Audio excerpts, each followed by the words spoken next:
Assalamualaikum warahmatullahi Halo, wabarakatuh. wabarakatuh. Kami dari kelompok 6 akan mempresentasikan hasil diskusi kami yang bertema atau berjudul tentang asas-asas umum pemerintahan yang baik atau AAUPB. Baik, kita next saja ya slide-nya. Dengarkan kawan-kawan. Nah, ini 3 anggota kita. Next lagi. Dan di sini kita akan menjelaskan tentang ada bagian sejarah, penjelasan, fungsi, dan istilah. Kita ke bagian pertama yaitu sejarah. Pada awal abad ke-20-an, konsep tentang asas-asas umum pemerintahan yang baik itu lahir atau muncul pada konsep Rechtsstaat dan the rule of law.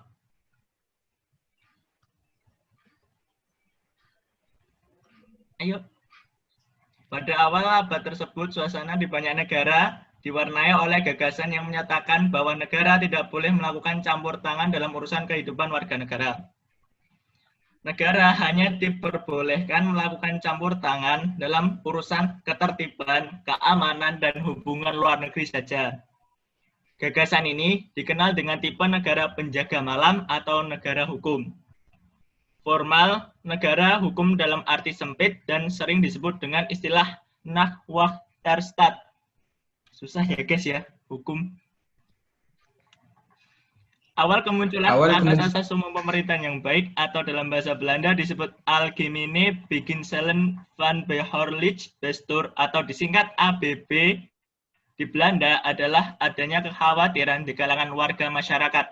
Kekhawatiran yang disebabkan oleh adanya potensi berbenturnya kepentingan pemerintah dengan warga negara akibat dari diskresi yang dipunyai oleh alat administrasi negara itu. Yang kedua, penjelasan.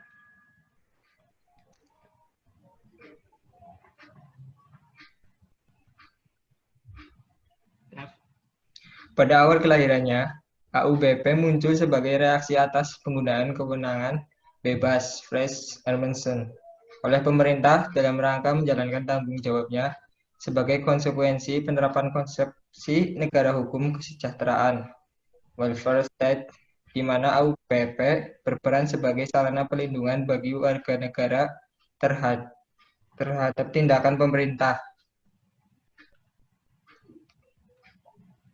AUBP diberikan definisi dalam pasal 1 ayat 17 Undang-Undang Administrasi Negara, prinsip yang digunakan sebagai acuan penggunaan wewenang bagi pejabat pemerintahan dalam mengeluarkan keputusan dan atau tindakan dalam penyelenggaraan pemerintahan.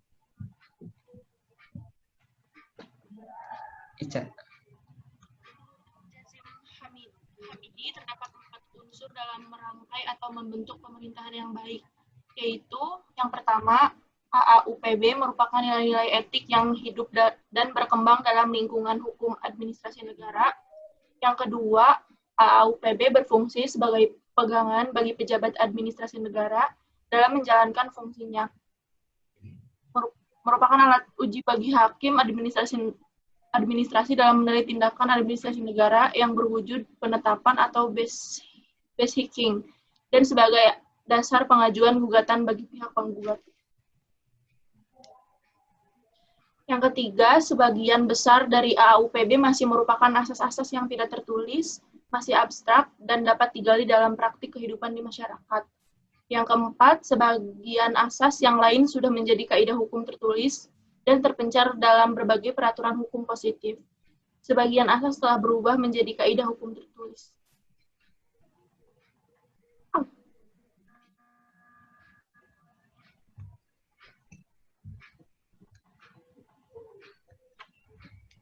AUPB dapat diibaratkan sebagai rambu lalu lintas atau pedoman perjalanan dalam rangka memperlancar hubungan pemerintahan, yaitu hubungan antara pemerintah dan yang diperintah atau warga masyarakat itu.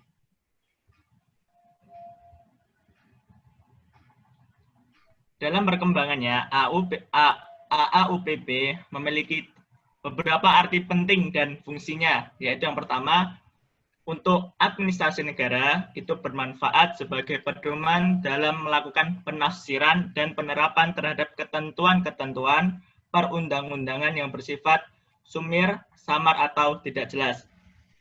Yang kedua itu untuk warga masyarakat atau rakyat, yaitu sebagai pencari keadilan.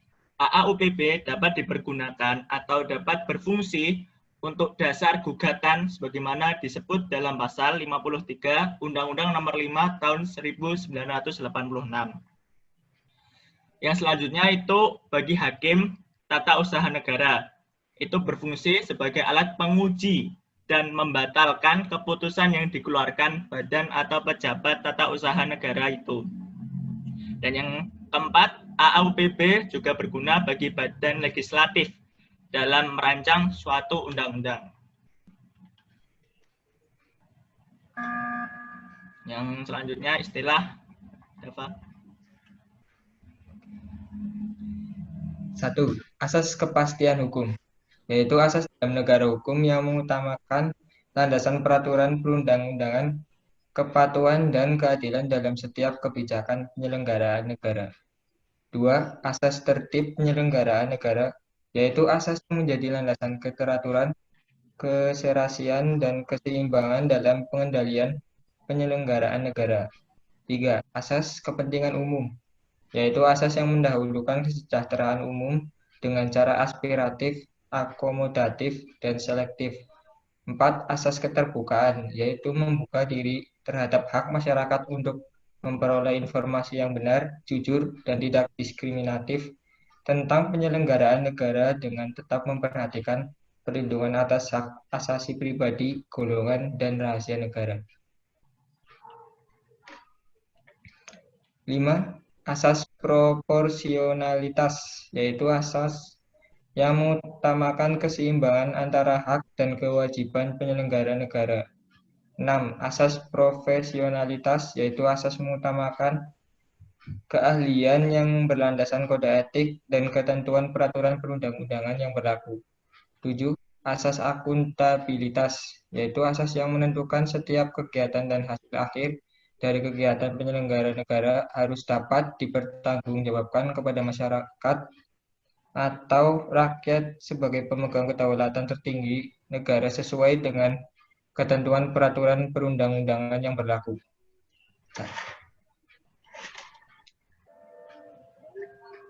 Baik, terima kasih teman-teman.